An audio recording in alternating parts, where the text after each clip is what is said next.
ओम शांति। आज है 7 सितंबर 2023। आज बाप दादा के अनमोल मधुर महावाक्य सुनते हैं। मीठे बच्चे, विचार सागर मंथन कर श्री कृष्ण और परमात्मा शिव के महान अंतर को स्पष्ट करो। आज की मुरली से प्रश्न है, ब्रह्मा बाबा अपने आप से क्या बातें करते हैं? उन्हें वंडर क्या लगता है? उत्तर है, ब्रह्मा बाबा अपने आप से बातें करते हैं।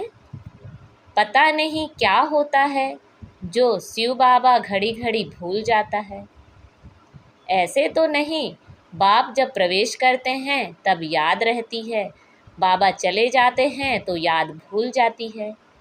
परंतु मैं तो उनका बच्चा हूँ, याद भूल क्यों जाती? क्या मेरी याद से ही बाबा आते हैं? ऐसे ऐसे बाबा अपने आप से बातें करके वंडर खाते हैं।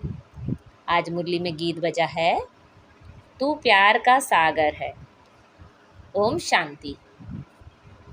शिव बाबा बैठ करके अपने सिखी लदे बच्चों को समझाते हैं कि गीता का भगवान कौन है, क्योंकि इस समय भारत में है अज्ञान अंधियारा।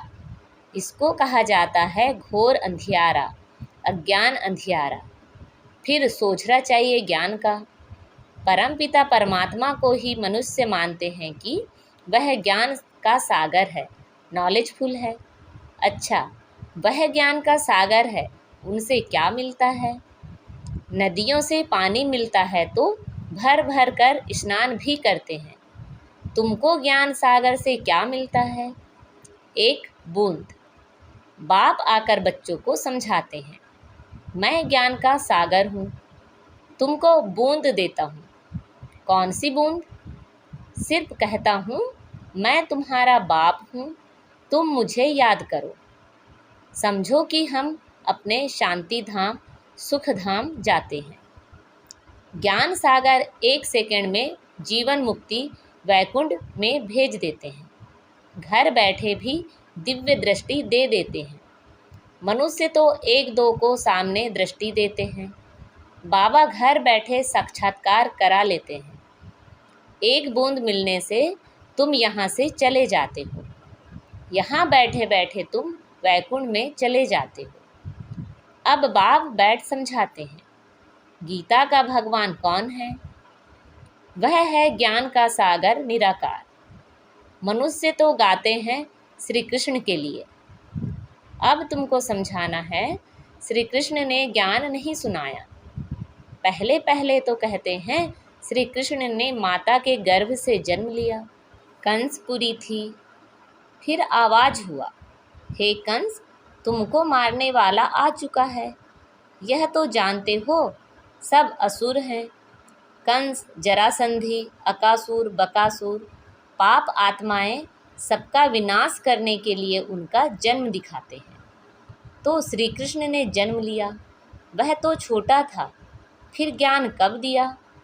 वह तो युद्ध के मैदान में श्री कृष्ण का बड़ा रूप दिखाते हैं, छोटा तो नहीं दिखाते हैं। वैसे ही श्री कृष्ण जयंती के बाद फिर गीता जयंती दिखाते हैं। कुछ समय के बाद जब वह बड़ा हुआ तब ज्ञान दिया होगा, यह भी दिखाते हैं। जन्म लिया है, टाइम भी दिखाते हैं, रात्रि के समय। यहाँ तुम देखते हो शिव बाबा की पधरामनी हुई है। कोई को पता नहीं कि कब प्रवेशता हुई। शिव बाबा तो बच्चा नहीं है, वह तो बूढ़े वानप्रस्थ अवस्था में आया है। कब आया उसकी डेट है नहीं।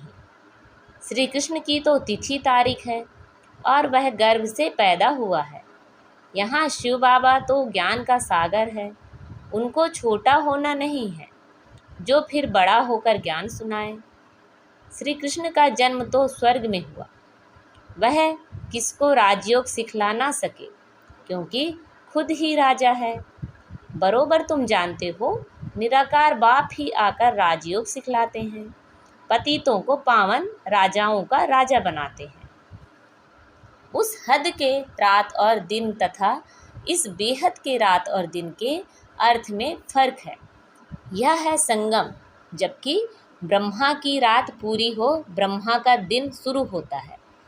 यह है बेहद की रात्रि, अज्ञान अंधियारा, सतयुग में है सोझरा। उस रात की बात नहीं, वह तो श्री कृष्ण का जन्म रात को मनाते हैं। वह हुई हद की बात, यह है बेहद की।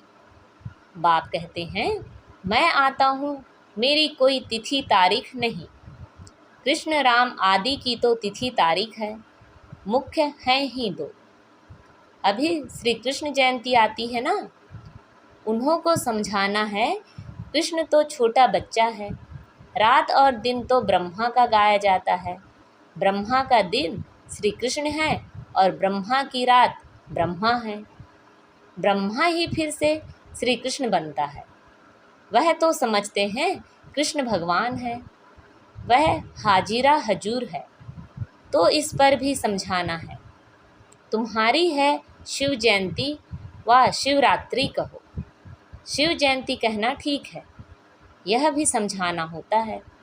वह गर्भ में तो आते नहीं हैं, साधारण तन में आते हैं। श्री कृष्ण की तो 8 पीढ़ी चलती हैं। छोटेपन में उनको मोहन अथवा कृष्ण कहते हैं। जैसे प्रिंस ऑफ वेल्स है, वैसे पहले पहले गद्दी इंद्रप्रस्थ की, प्रिंस ऑफ इंद्रप्रस्थ, फिर वह प्रिंस से किंग होगा। कृष्ण अक्षर नहीं, महाराजा नाम ही गाया जाता है। श्री लक्ष्मी नारायण को महाराजा महारानी कहते हैं। किंग अक्षर अंग्रेजों का है, असुल नाम महाराजा महारानी है। ऐसे नहीं कि नारायण ने ज्ञान दिया था, स्वयंवर बाद श्री कृष्ण फिर श्री नारायण बनते हैं। अब इस ज्ञान सागर शिव का नाम तो बदलता नहीं, एक ही नाम है। उनका वह रथ तो बड़ा है, आने से ही ज्ञान सुनाना शुरू कर दिया है। यह ब्रह्मा तो कुछ नहीं जानते थे, समझ में नहीं आता है।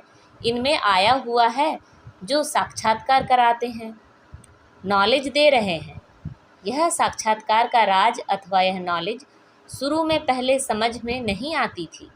बाबा अपना अनुभव बतलाते हैं। शुरू में बनारस गए तो दीवारों पर गोले आदि निकालते रहते थे, समझ में कुछ भी नहीं आता था यह क्या है, क्योंकि यह तो जैसे बेबी बन गए, नया जन्म लिया ना।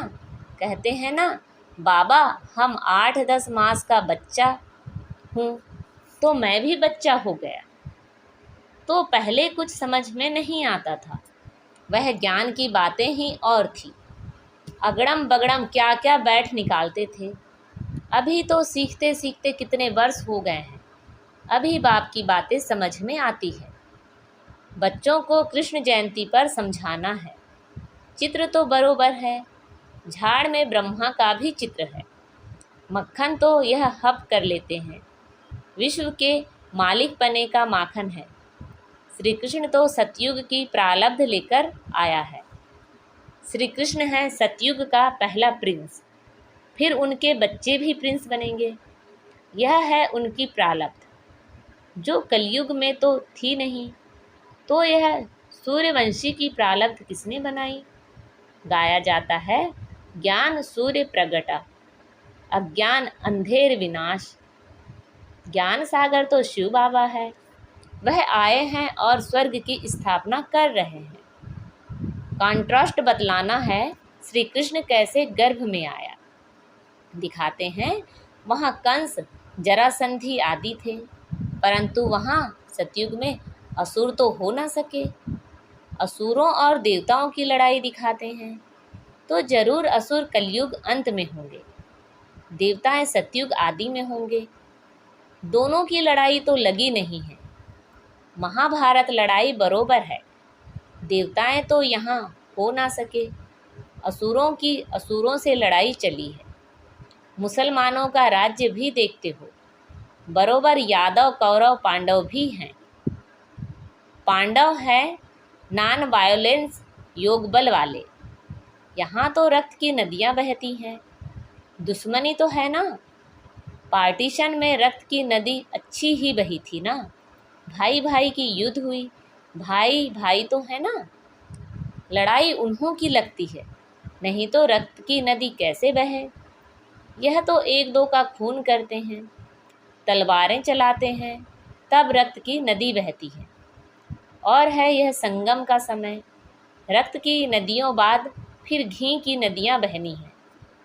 श्री कृष्ण तो छोटा प्रिंस है, फिर उनकी भी बैठ ग्लानि की है। उनको तो ज्ञान सागर कह नहीं सकते, देवताओं की महिमा तो गाई जाती है। सर्वगुण संपन्न मर्यादा पुरुषोत्तम, यह महिमा बच्चे की नहीं हो सकती। महिमा हमेशा राजा रानी की चलती है। वह फिर लक्ष्मी नारायण को सतयुग में और कृष्ण को द्वापर में ले गए हैं। कितनी बड़ी भूल कर दी है। लक्ष्मी नारायण की छोटेपन की कहानी भी कोई बता नहीं सकते। राम सीता की भी कुछ ना कुछ बतलाते हैं, कृष्ण की भी उल्टी सुल्टी बात बतलाते हैं। कुछ तो सुल्टी कहानी भी बताओ। लक्ष्मी नारायण की तो महिमा गाई जाती है। सर्वगुण संपन्न, 16 कला संपन्न, सर्वपूर्ण निर्विकारी, मर्यादा पुरुषोत्तम, अहिंसा परमो धर्म। अच्छा, उन्हों को राज्य किसने दिया? मनुष्य का नाम सुन मूंझ जाते हैं। लक्ष्मी नारायण कहने से तुम चले जाते हो सतयुग में। यह है नर से नारायण बनने की कथा। श्री कृष्ण बनने की कथा नहीं कहते, इसको सत्यनारायण की कथा कहेंगे। सत्य कृष्ण की कथा नहीं कहा जाता। सच्चा बाबा ज्ञान सागर यह कथा सुनाते हैं। सारे सृष्टि के आदि मध्य अंत की कथा है। उसमें श्री लक्ष्मी नारायण की कथा भी आ जाती है। उनके 84 जन्मों की कथा दिखलाते हैं। श्री नारायण की कथा से बेड़ा पार हुआ। बरोबर बाप बैठ बच्चों को नर से नारायण बनने की सच्ची कथा सुनाते हैं। श्री नारायण तो बड़ा है ना। स्वयंवर से पहले कौन थे? क्या लक्ष्मी नारायण ही नाम था या दूसरा और कोई नाम था? हैं राधे कृष्ण, जिनका स्वयंवर बाद लक्ष्मी नारायण नाम रखा है।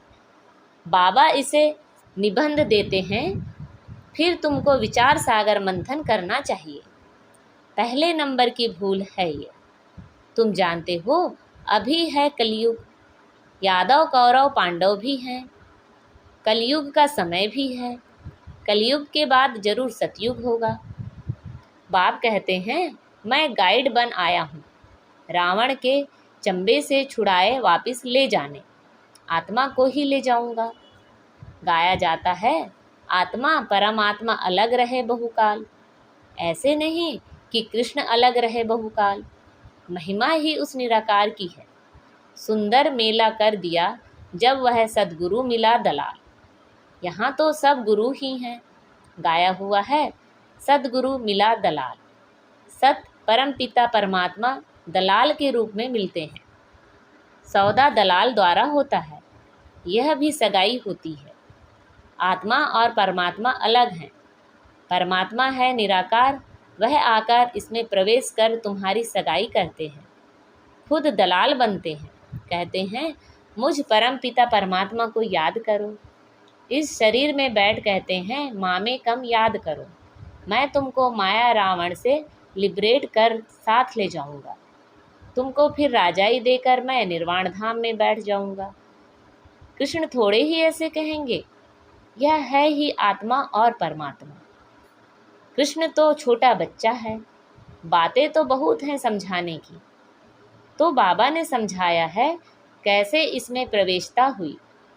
फिर समझने लगा मैं राजाओं का राजा बनता हूँ। विष्णु का साक्षात्कार हुआ और दिल पे बहुत खुशी हुई। फिर विनाश का साक्षात्कार भी हुआ, परंतु इतना समझ में नहीं आया।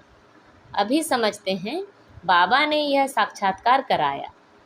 तुम नर से नारायण बनेंगे, परंतु उस समय इतनी समझ नहीं थी। जैसे बाबा रात को बतला रहे थे, पता नहीं क्या होता है जो शिव बाबा को याद करना भूल जाता हूँ। ऐसे तो नहीं, बाप जब प्रवेश करते हैं तब समझता हूँ बाबा आया है, याद रहती है। बाबा चला जाता है तो भूल जाता हूँ। पॉइंट सुनाते हैं तो फील होता है। बेहद का बाप आकर सुनाते हैं, परंतु मैं खुद ही भूल जाता हूँ। क्या मेरी याद से ही आता है? ऐसे कहें मैं घड़ी घड़ी याद करता हूँ। भल आवे इसमें तो सबका कल्याण है, याद ही मुख्य हो जाती है। आए ना आए बाप को याद जरूर करना है। बाबा ने समझाया है कि गीता जयंती के बाद होती है कृष्ण जयंती। पहले है शिव जयंती, फिर गीता जयंती, फिर कृष्ण जयंती। शिव तो बड़ा है, फट से आया और गीता सुनाई। छोटा तो नहीं है। इन बातों पर विचार सागर मंथन करना चाहिए। कैसे हम समझाएं? पहले ख्याल करो, शिव किसको कहते हैं? जिसकी रात्रि मनाई जाती है। सतयुग है श्री कृष्ण की राजधानी। नर से नारायण बनने की नॉलेज तो जरूर फादर ही देंगे। वह नॉलेजफुल है और किसी को नॉलेजफुल नहीं कहा जाता। गॉड इज़ नॉलेजफुल रचयिता बीज रूप है। वही ड्रामा की नॉलेज सुनाएंगे। ड्रामा कब शुरू होता है और फिर कब पूरा होता है किसी को पता ही नहीं है। सतयुग से कलयुग अंत तक वर्ल्ड की हिस्ट्री ज्योग्राफी कैसे रिपीट होती है यह कोई समझा नहीं सकते। सुनावे वह जो त्रिकालदर्शी हो। त्रिकालदर्शी तो कोई है नहीं सिवाय एक के, वही तुमको त्रिकालदर्शी बनाते हैं। अच्छा, मीठे मीठे से खिला दे बच्चों प्रति माता पिता बाप दादा का याद प्यार, गुड मॉर्निंग और नमस्ते। रूहानी बाप की रूहानी बच्चों को नमस्ते। हम सब रूहानी बच्चों की रूहानी माता पिता बाप दादा को याद प्यार, गुड मॉर्निंग और नमस्ते। आज की मुरली से धारणा के लिए मुख्य सार हैं। मास्टर नॉलेजफुल और त्रिकालदर्शी बन श्री कृष्ण और परमात्मा शिव के महान अंतर को स्पष्ट कर घोर अंधियारे से निकालने की सेवा करनी है। बाबा जो ऐसे निबंध देते हैं उस पर विचार सागर मंथन करना है। ख्याल करना है कैसे किसी को समझाएं। आज बाबा ने हमें वरदान दिया है, बुद्धि के चमत्कार द्वारा आकार में साकार का अनुभव करने वाले दिलाराम के दिलरुबा भव। कई बच्चे आए भल पीछे हैं लेकिन आकार रूप द्वारा भी अनुभव साकार रूप का करते हैं। ऐसे अनुभव से बोलते हैं कि हमने साकार में पालना ली है और अब भी ले रहे हैं। तो आकार रूप में साकार का अनुभव करना यह बुद्धि की लगन है, स्नेह का प्रत्यक्ष स्वरूप है। यह भी बुद्धि के चमत्कार का सबूत है। ऐसे बच्चे ही दिलाराम बाप के समीप दिलाराम के दिलरुबा हैं, जिनके दिल में सदा यही गीत बजता है, वाह मेरा बाबा वाह। आज का स्लोगन है, त्यागी आत्मा के हर कर्म व कदम में सफलता समाई हुई है।